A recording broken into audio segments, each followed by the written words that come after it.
600 కోట్ల గ్రాస్ 21 రోజుల్లో Peddi cinema box office ని ఒక ఆట అయితే ఆడుకుంటున్నాడు అని చెప్పొచ్చు పెద్ది సినిమాతో రామ్ చరణ్ గారు.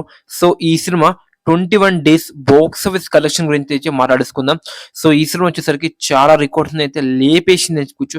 అర్థం చేసుకోండి, లాంగ్ రన్ లో ఈ సినిమా ఏ లెవెల్లో ఆడుతుందో వి క్యాంట్ ఇమాజిన్ ఆ లెవెల్ అయితే ఆడుతుంది అని చెప్పొచ్చు. సో ఈ సినిమా రియల్ కలెక్షన్ గురించి అయితే మనం డిస్కస్ చేసుకుందాం. సబ్స్క్రైబ్ చేసుకోండి, ఓకే. సో ఈ సినిమా ముందుగా మన తెలుగు స్టేట్ నైజాం, సీడెడ్, మన ఆంధ్రప్రదేశ్, తెలంగాణ నుంచి అయితే వద్దాం.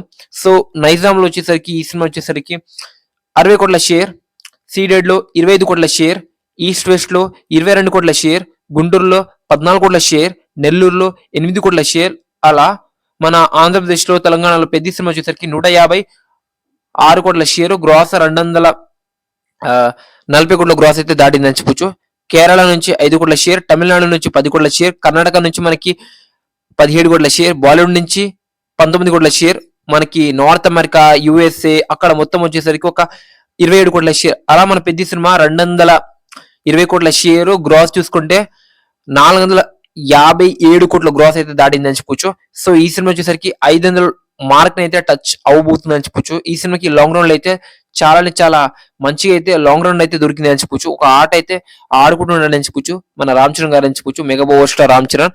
సో ఈ సినిమా వచ్చేసరికి బాక్స్ ఆఫీస్ ని ఎలా అయితే ఒక ఆట ఆడుకుంటున్నాడో అప్కమింగ్ మూవీస్ మీద చాలా ఎక్స్పెక్టేషన్స్ అయితే పెరుగుతుందని చెప్పొచ్చు రామ్ చరణ్ గారిది. సో పెద్ద సినిమా వచ్చేసరికి ఇది 21 డేస్ బాక్స్ ఆఫీస్ కలెక్షన్ 500 కోట్ల గ్రాస్ అయితే దాటిందని చెప్పొచ్చు. ఈ సినిమా వచ్చేసరికి లాంగ్ రన్ లో కలెక్షన్ ఎంత రావచ్చు అని మీరేమంత అనుకుంటున్నారు అంటే డెఫినెట్ గా కామెంట్ చేయండి. అలానే ఈ సినిమా వచ్చేసరికి బ్రేక్ ఈవెన్ అయితే ఆల్మోస్ట్ అయితే అయిపోయింది అని చెప్పొచ్చు. ఈ సినిమాకి ఇప్పుడు నుంచి వచ్చేది మొత్తం ప్రాఫిట్ అని చెప్పొచ్చు. ఇది మాత్రం మీరైతే గమనించాలి మరి. సో ఈ సినిమా వచ్చేసరికి మన ఓజీ కావచ్చు, మన శంకర వరప్రసాద్ సినిమా రికార్డ్ కావచ్చు, దేవర రికార్డ్ కావచ్చు, పుష్ప పార్ట్ 1 రికార్డ్ కావచ్చు, బ్రేక్ చేసి పాడుదోబింది అని చెప్పొచ్చు. సో ఆ లెవెల్ అయితే ఒక ఆట అయితే ఆడుకున్నాడు అని చెప్పొచ్చు మన రామ్ చరణ్ గారు. సో పెద్ద కలెక్షన్ గురించి మీరేమంటారు అంటే మీరేమనుకుంటున్నారు డెఫినెట్ గా అయితే కామెంట్ చేయండి. సో ఇది పెద్ద collections of 21 days box office collection. Thank you.